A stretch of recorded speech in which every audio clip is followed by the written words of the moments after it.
Hi, everyone. I'm John Sullivan with 401k Specialist, and I am extremely excited to kick off the Excel 401k 2020 Digital Series, an online content resource all about your 401k business. The fact that the Excel 401k team was able to pivot so quickly to put it together is really incredible, and we want to thank them for allowing us to be a part of it. Today's topic is very timely and in keeping with the digital theme, and it is 3 digital drivers of employee engagement, education, and engagement success. Our panelists are all top advisor by participant outcome nominees, or TAPOs as we call them, and they'll share their best practices. They certainly need no introduction, but I'm going to do so anyway. So joining me today is the one and only Jania Stout with Fiduciary Plan Advisors, Tom Brown with Blue Water Capital Management, and last but not least, Jonathon Schultheiss with Gate City Advisors. We're also joined by Kylie Donahue with J.P. Morgan Asset Management, and we're very proud to partner with J.P. Morgan Asset Management on the TAPO program. They're doing some amazing things in the area of participant outcomes, and you'll hear more about that on Wednesday as well as on Friday when we announce and celebrate the overall 2020 TAPO recipient. So we have limited time, and I want to dive right into the questions. And Jania, I'm going to start with you. Advisors pride themselves on the quality of their client meetings, but there is now officially a gazillion% increase in the use of Zoom, official statistic, by the way, which has leveled the playing field and it makes it that much harder to stand out. So how do you create and maintain that digital wow factor with clients, Jania? Yeah, well, John, I think, when this first hit with the pandemic, we were all really busy just trying to help our clients navigate whether, it was the CARES Act or whatever it was, working through this new norm. But then, there was Zoom meeting after Zoom meeting, but what we recognized was this was a great opportunity to highlight the education that we do. So we had always done virtual, we did in person, but we also did virtual advice. We call them virtual advice days. So this just kind of catapulted that up to the surface, and that's all we did. So we did over 400. I think to date we're up to about 600 one-on-ones that we've done. But we also found how do we get participants to sign up for that one-on-one? So we created a couple different videos. We actually just came out with 2 new ones just last week, but the one that really helped was we create an invite to that virtual advice day, and there's a video embedded in it. And I actually did it at home right next to my fireplace because it was still cold out when I made them. I think it was back in like March or April. And really, we just kind of walked through why would you sign up for a one-on-one, and what are the things that you're going to get out of this consultation. So we saw a huge uptake in the number of people that were signing up for it because we used kind of that video and communication. And then, of course, we did Zoom meetings with those one-on-ones as well. Of course, yeah. Tom? Yeah, I think when you're, our goal is to be very flexible, have one-on-ones obviously on site, but as Jania said, we were always doing kind of virtual meetings. We actually used to call them WebExes. I don't know if anyone remembers that, but always gave a participant that option. So really when, we've been integrating this, I would say, for probably the past 5 years. And obviously we had this kind of dormant technology really waiting for continuing to do what we do best, obviously doing one-on-ones and client engagement. So I think really what was important during this transition was to remain very, very consistent. So our model really didn't change much. And when you look at the engagement prior to versus during, I would say, this kind of COVID era, really nothing's changed, maybe a slight uptick in the amount of participants meeting because, you might have missed the office one day, but you can't really make a huge excuse, when you're home at 10 a.m. To meet for your 401k. So I think partnering with plan sponsors, HR, again, we've always been digitally hitting them prior to a one-on-one date. And I think that we've just remained very, very consistent with that, and it's shown in our engagement rate. So you were well positioned for what's happening, is what you're saying. Yep. Technology has been a huge focus, I think, for the past. I mean, it's 2020, right? So we've had this technology available the whole time. So I think, as a 401k fiduciary, you really have to be ready anyway, physically, digitally, whatever it happens to be. But yeah, so when you had to turn the switch on to go fully digital, it was a very, very easy transition. Understood. Jonathan? I'd say we probably use a combination of new technology and also being a little old school as well. It's kind of moved away from the in-person meetings, but we've gone to using a lot of video. And with our videos, we use tools that allow us to embed a call to action, right? So a call to action might be, hey, if you're interested in this, then click the link below. And we use schedule once to be able to allow participants to schedule meetings directly on our calendar. And so we'll shoot a video around a concept or around a basic education piece and then allow them to schedule a meeting with us. But also for a lot of the groups that we have that happen to be a little bit more, let's say, blue collar, and they're not sitting in front of a computer every day, all day long, we've actually gone to where we would normally do a sign up and meet with them in, say, the break room or a conference room. We would do a sign up and they would sign up and put their phone number on the sheet, right? And so instead of being in a break room, we would be able to social distance and we would sit in our office and just physically pick up the phone and call them. Right. So just use the old school technology too that worked very well. Yeah, I didn't even think about that, but not everybody is, there's that digital divide that we always hear so much about that still exists. So absolutely. For sure. I'm sorry, go ahead. I will say too, some kind of tips just for meeting. I don't think we've done quite 600, but we have done a couple hundred one-on-one Zoom meetings, and some kind of tips that have been, I think, successful for us.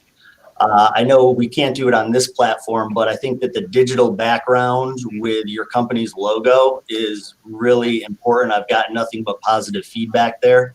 And I think that helps with keeping the participant focused on what we're talking about.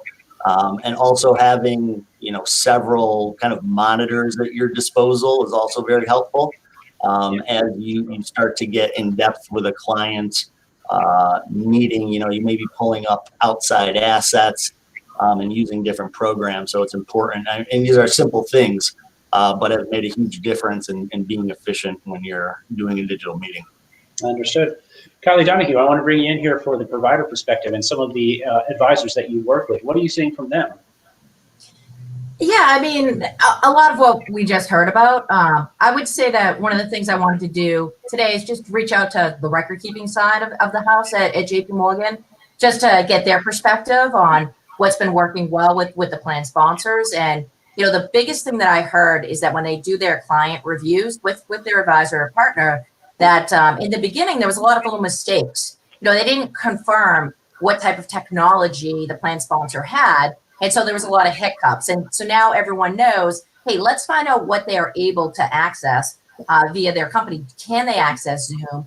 Is it WebEx and so forth? So that's really made the transition in the meetings a lot more effective from that standpoint.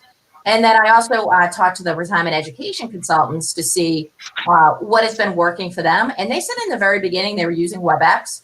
They were just doing, the typical presentation, and that plan participants, they really weren't very engaged at all. And once they did make the move over to Zoom, where they get to see them, they also have the slides and they have the chat feature available that now 85% of all of the engagement is actually coming through the chat feature. And that's where most of the questions come from. So it was just a few things. And so now they feel like it's working a lot more smoothly, and they've been a lot more impactful because they've had a lot more meetings. They can do a lot more meetings virtually than they can do in person. I actually had a kind of a question too. Given, typically we'll do a group meeting once in a while with our plan sponsors. Has anyone done a group meeting, I think, with participants or with sponsors, and how has that worked?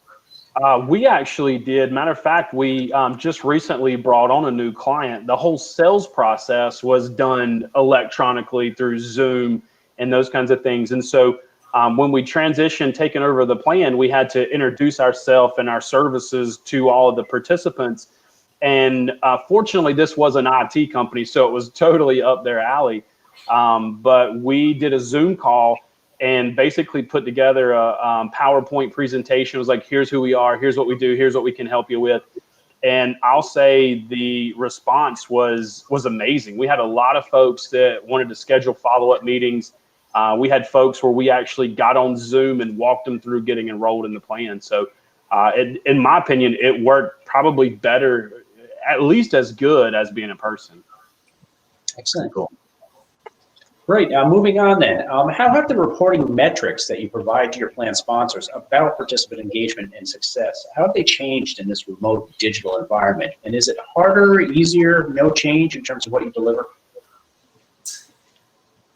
So, I mean, we're very similar in the sense that we've always done reporting. We're just now reporting more data.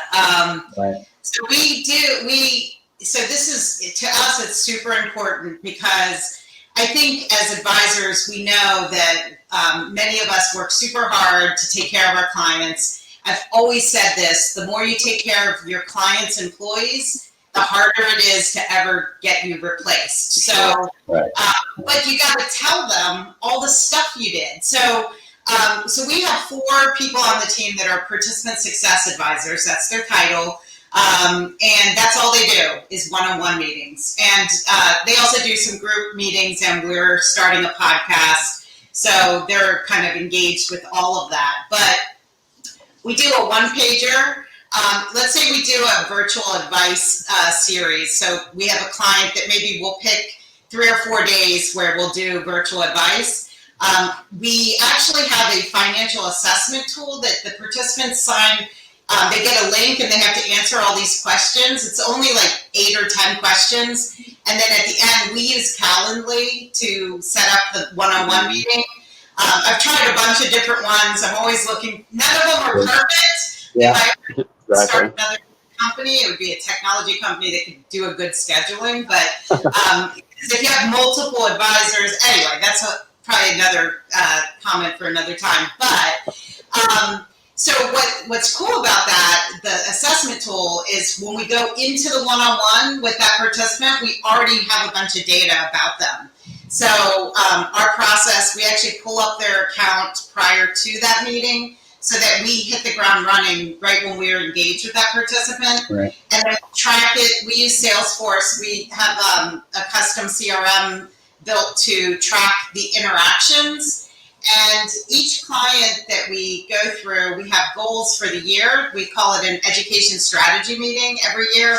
Yeah. And it ties into maybe those 3 goals. So we do 18 webinars a year. We used to do 12. We added 6 more middle of last year, which are really more health related and mental health related. So we do stuff beyond just saving for retirement. But anyway, so it's super important that we report back to our clients all the interactions, and they're amazed. Like, they can't believe how much, because we track who was on our webinar for the quarter, how many one-on-ones did we have, what action did they take that tie back to the goals, and then we also post the next 3 webinars that are coming up, because we can see a direct correlation of the clients that send out our invites to the webinars to who signs up. Sure. Because we have 130, 140 clients. I know for sure they don't all send it out every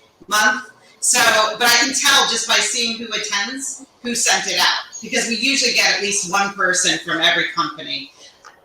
But we usually have 100 people on our webinars. That's great. What was the Jania, scheduling tool you mentioned? What was that? What was the scheduling tool that you mentioned? Calendly. I don't know if I'm pronouncing that That's right, right. but Yeah. That's the one. Hey, Jania, I want to ask you a question about your financial assessment tool. Is that a tool that you guys developed, or are you using like eMoney has a similar tool like that, or is this proprietary to you guys? No, well, we do use eMoney also, but not as the assessment tool. That's used for, like, yes, last week I had a one-on-one, and if we think there's a need, we'll push them to eMoney, because it's just so robust that not every participant needs it. But For sure. no, we use a third party's assessment tool. Taking it, I think, kind of a little bit of different of an approach, just in terms of planned sponsor meetings, and maybe you guys can echo this too, but I found it difficult to actually meet with sponsors, participants, and obviously a sponsor is a participant, but sponsors right now have been relatively challenging to meet with because they're, typically an executive working on pivoting their business. So what I found is that they've more or less haven't really cared with what the metrics are. So Blue Water by nature is a registered investment advisory firm, and oftentimes, we're reporting, specifically performance numbers related to the investments in a plan to a plan sponsor. Well, that's just really not on their minds right now. So the CFO doesn't care, huh? Not really. We actually met with the CFO last week. They did care. They cared about their account. So right now it's really that kind of one-on-one. And when you're reporting those metrics, you can see it. We don't implement kind of the goal based 3 goals a year thing, but you can certainly see it in the amount of people that sign up to do a one-on-one appointment. When you're getting a 90% engagement, that's a lot of the employees. Right. That again, you're seeing a big uptick in just because of what's going on in the markets, and people are very concerned with their investments right now. But in terms of reporting to a plan sponsor, I would say that it's been a little more challenging, certainly to bend their ear just to talk about plan specifics. Understood. Kylie, I want to bring you in there. Yeah, from a provider standpoint, really it's probably become a little bit easier to push out reporting metrics. We just have a little bit more data to share, and some CARES Act related items to share with the plan sponsors. But there really hasn't been any major change, just more that we can share. Understood. Jonathon, I don't want to leave you to last, but I did, so go ahead. So I feel like, it really depends on the client. And a lot of our clients have really been paternalistic. And so they really care about their participants in the crazy volatility that we've had. So we've actually, I guess, maybe experienced a kind of the opposite of what Thomas was talking about is, they're very interested to know, what kind of concerns are we hearing from participants and how are participants feeling? And I would say a lot of the clients that we engage with in the committee meetings have been very creative in going, hey, what do you think about doing a webinar on this topic or that topic? They've actually suggested ideas to us on investment ideas and different things, which is kind of interesting that we see a lot of plan sponsors that are very interested in that, but yet we thought we would see a lot more engagement and interaction from participants. Mm-hmm. But I would say because of this, the crazy volatility was so fast and it was so quick by the time that participants were starting to react to it, we had seen pretty much, a lot of the market has recovered. And so I found it funny that the plan sponsors were saying we should talk to them about investments and we should do topics about investments, but participants weren't really asking a lot of investment questions. So it was kind of interesting. But John, I would agree with you on that because, I thought people would be on these calls would be freaking out about the stock market. None of them were asking about it. It was crazy that reaction. That's the same thing that we saw. Yeah, it's because you've done your jobs well. Maybe so, but it's funny that the plan sponsors were all like, "Oh my gosh, we got to be out in front of this. We got to be doing. Maybe we should do a webinar on market volatility." And so plan sponsors were pushing that, but participants were pretty much like, "Oh yeah, I knew it was going to come back," or "Oh yeah, it's come back and I'm good." So we just there was a disconnect between what the sponsor thought the participant wanted and what participants were actually interested in. I found that very interesting. So what cool new must-have technology have you come across? And Kylie, I'd like you to start with this one just because you talk to so many advisors. What has really impressed you with some of the advisors that you've been dealing with, and the technology solutions that they're using? I mean, just some of the neat things that I've seen advisors do is whether they're leveraging us or somebody else, they'll frequently leverage our market insights team or our retirement insights teams. I've seen quite a few of them set up a time to actually do a podcast, and then they post it out on their website, which I think that's kind of neat. I think Zoom, everybody knows about that, but it's been amazing. It's just some people are so excellent at it, and they seem to have no hiccups.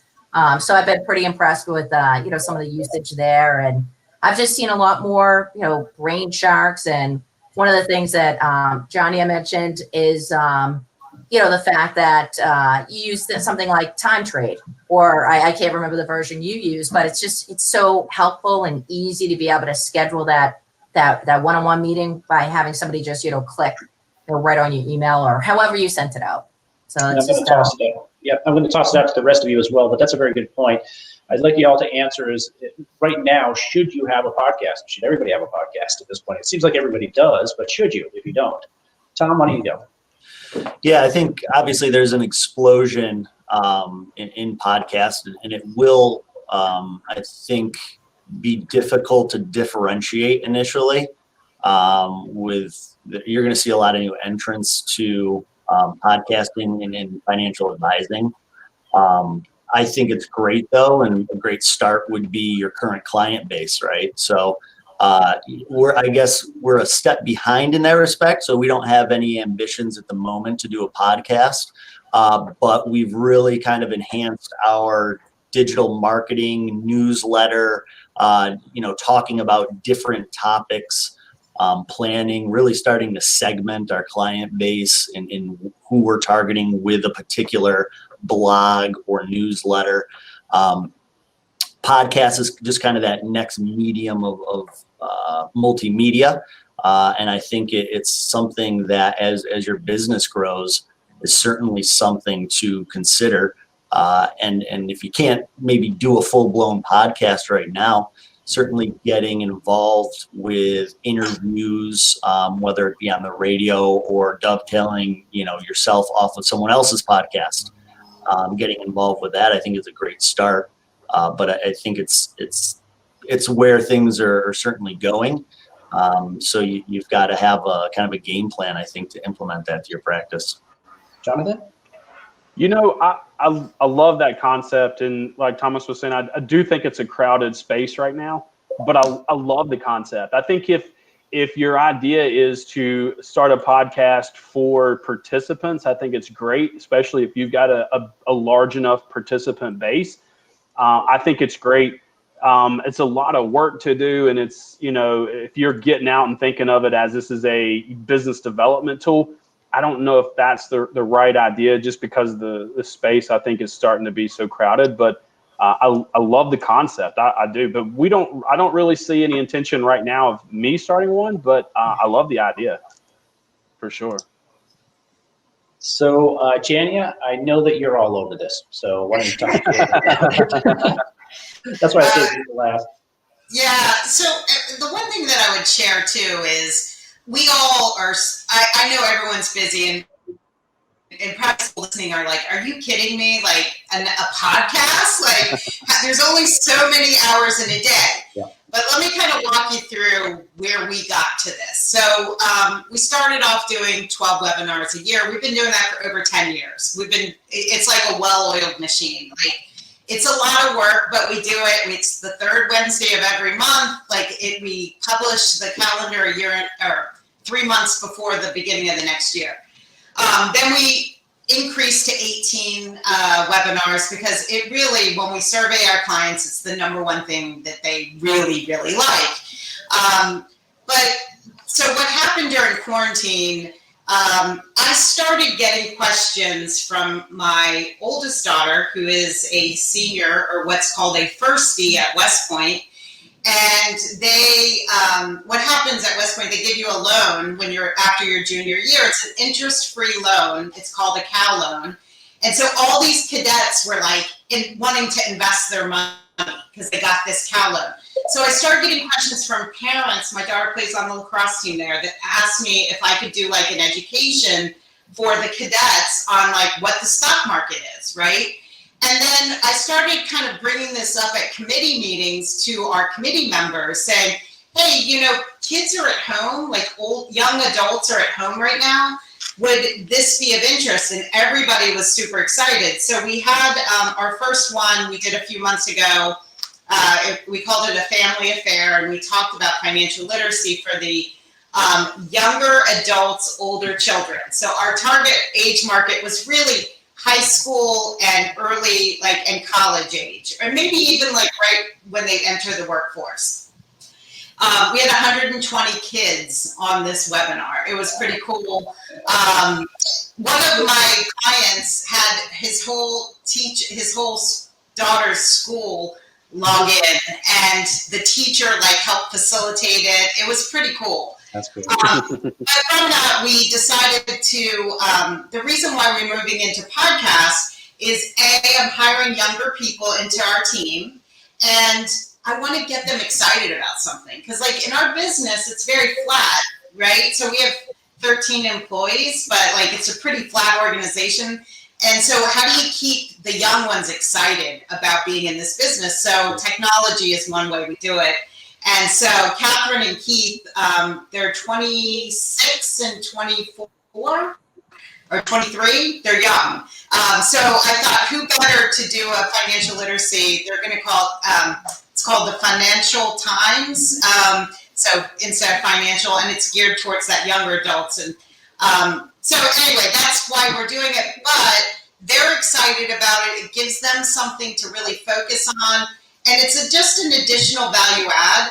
And our clients are super, you know, pumped up about like helping their employees, because if you think about it, we got to help like the whole system of the family, right? Like we can't just help the mom or the dad or the single, you know, we got to help everybody to really raise awareness. So our focus really is that older children, not like the elementary school age, which I know there's a big passion for people to help them as well. But for us, it's more that older children.